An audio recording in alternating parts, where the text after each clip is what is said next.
Hi everybody, welcome back to Sam's Doing Stuff. What am I doing today? Living the dream, baby!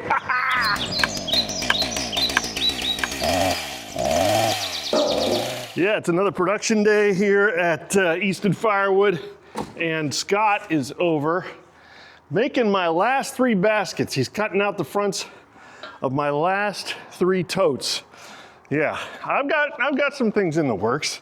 I don't know, but while he's cutting those baskets, I gotta fill up the axis here, and I gotta get some splits made, get ahead of him, because he stacks faster than I split. We'll get that going and just make some product.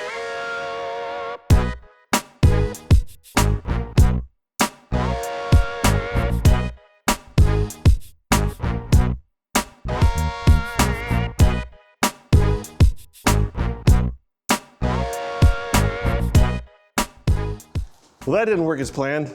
He finished cutting baskets before I brought all this stuff in. This is all that big 50-inch, 49.5-inch round that I busted up with the MS324. I wonder if it's gonna fill a basket at least, for sure. Anyway, I gotta get splitting because he's waiting on me.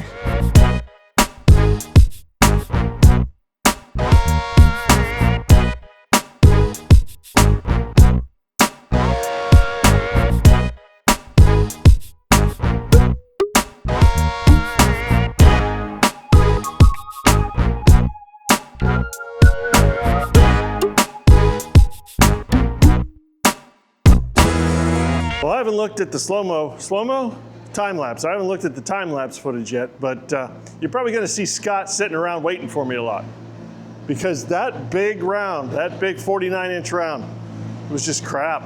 It was absolute crap. Now my parents are gonna get a lot of boiler wood out of it, but it didn't make a lot of product. I don't know if those are worth it. I mean, you know, what are you making, like $5 an hour when you work with something like that? I don't know. I'd much rather deal with 24 inches or less. That's what she said. Yeah. All right, well, you learn. You live and you learn.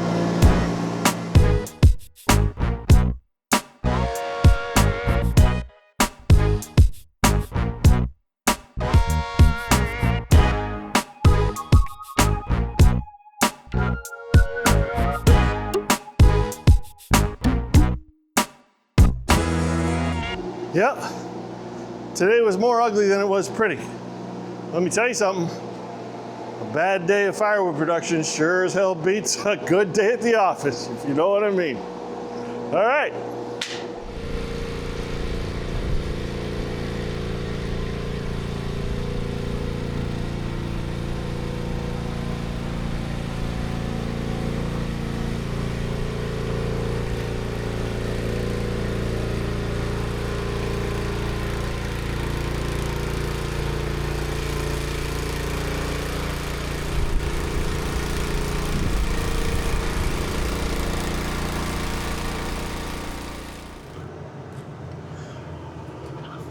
So here we go, another delivery, another summertime delivery.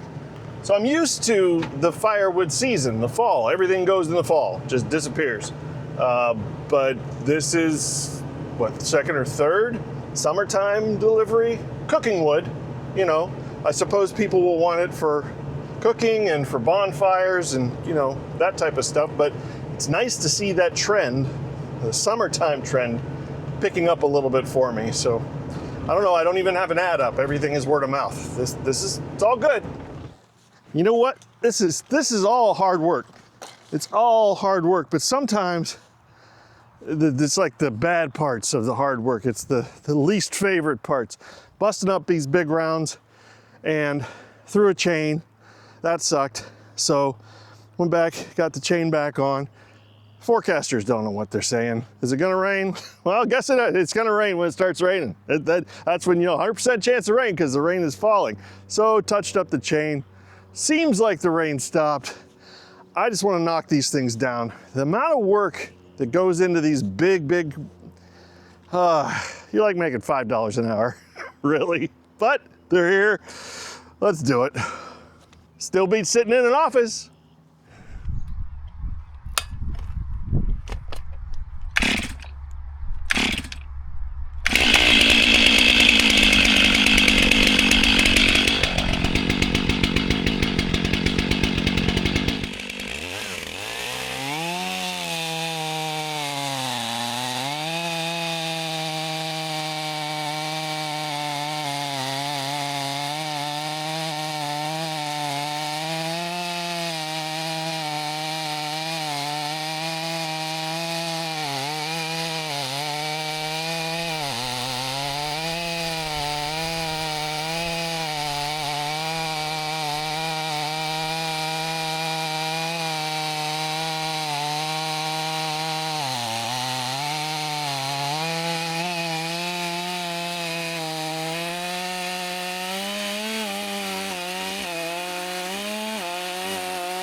a little bit of a tip here for those of you that don't know. Some of you already know this, but you know, mud's not great for your chain.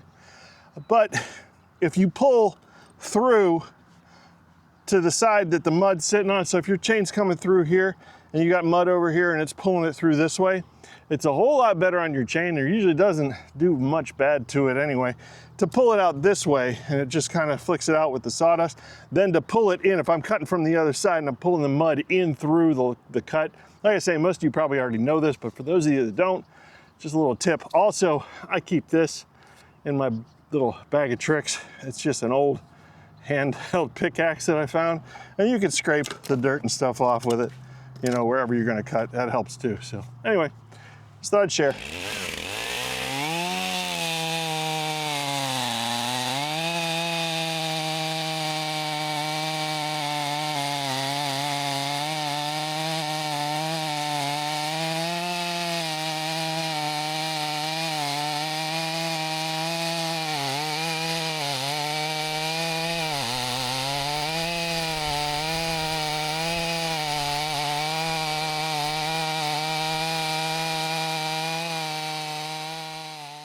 Oh, I tell you what, I'm pretty damn tired of running that 36-inch bar. I gotta be honest with you. Yeah, it's better than sitting in an office, but I'd much rather be running 20-inch bar on 16 to 24-inch logs all day long, and I got a lot of them in there. I got a lot of much nicer logs sitting there. But you gotta do this stuff too. If you're getting tree service wood. This is why I'm trying to, you know, when I tell them 36 inches, they're like, yeah, we got one that's 41 inches diameter. I'm like, okay, whatever. But you know, if you keep it around that 36 inch, then you're not ending up with these 48 plus. Yeah. Oh, I'm done for today. Tomorrow, Scott's coming. I think I'm gonna put him on the mini skid on the Bombalite with Eastonmade MS324 on it. And I'm gonna have him bust these things up and put them in the trailer. And then we can go on to some nicer stuff. Yeah, earn it.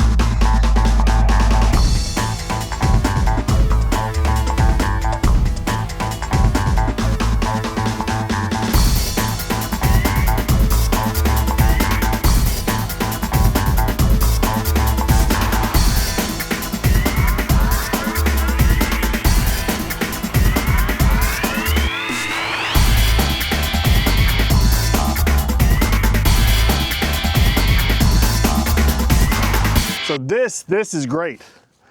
This is where having an employee really starts to shine.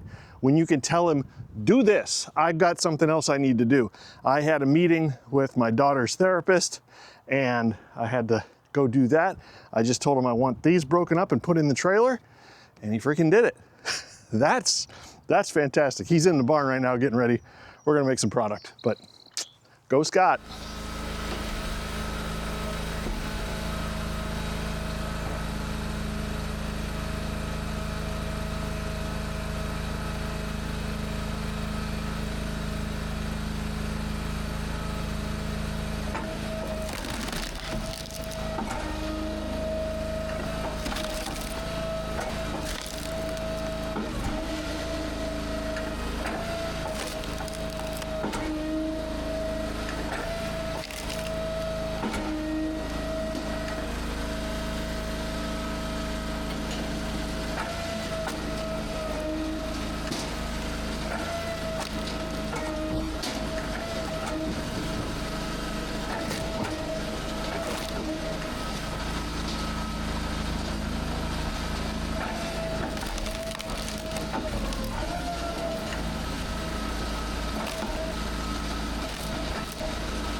All right, let's fill that basket.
These big rounds are hard damn work. Really hard work. Well, it's all hard work. It's definitely all hard work. What do you think about using that MS324 out there? It's nice. Definitely got enough power to get through those large logs. It's definitely, and I'll tell you what, the more I wrestle those 36-inch plus logs, well, no, nothing bigger than 36-inch. Anyway, the big ass ones, wrestling them on the axis, turning them, and I've got a good technique, but still nothing beats splitting them where they are. And the whole trailer's loaded with nice small stuff now. So yeah, that's definitely the way we want to go from now on. But I've said it several times. What do you think? Would you rather work in an office job? Nope. Rather be outside in the sun. Yeah. Getting it done. Rather work hard than hardly work. Yeah, that's what I think too. I've been inside too much before. This is way better. But you know, you office folks, you just keep doing it. You're probably not watching my video if you're an office guy. Anyway, appreciate y'all stopping by. You know, there's nothing wrong. Everybody's got their own, but I'll tell you what, you just can't beat it. Yep. So if you're doing stuff, keep doing it and keep hitting all those buttons and all that kind of stuff. And that way you could be here next time Scott and I are doing more stuff.